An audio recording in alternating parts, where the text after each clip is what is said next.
Hello అందరికీ నమస్కారం అండి. సైప్రస్ కంట్రీలో రాత్రి మన తెలుగు అబ్బాయికి ఒక యాక్సిడెంట్ అయింది. ఆ యాక్సిడెంట్లో మన తెలుగు అబ్బాయి అక్కడక్కడే చనిపోవడం జరిగింది.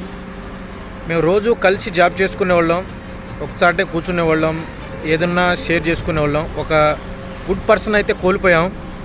బట్ ఆ తల్లి బాధనైతే ఎవరు తీర్చలేరు. ఇప్పుడు అది మనం ఎంత చెప్పినా అది తీర్చలేని బాధ.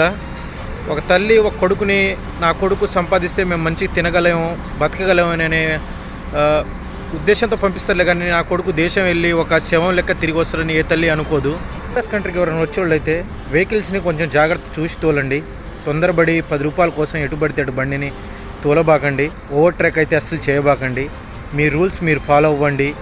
మీ జాగ్రత్త మీరు ఉండండి. ఒక్కసారి ప్రాణం పోతే మళ్ళీ తిరిగి రాదు. డబ్బులు ఇవ్వాలి కాబట్టి సంపాదించుకోవచ్చు. ప్రాణం కంటే విలువైంది ఏదీ లేదు ఈ దునియాలో. మన తల్లి బాధ, మన ఫ్యామిలీ బాధ ఒకసారి మైండ్లో పెట్టుకొని చిన్నగా డ్రైవింగ్ చేయండి. జాగ్రత్త జాగ్రత్త జాగ్రత్త.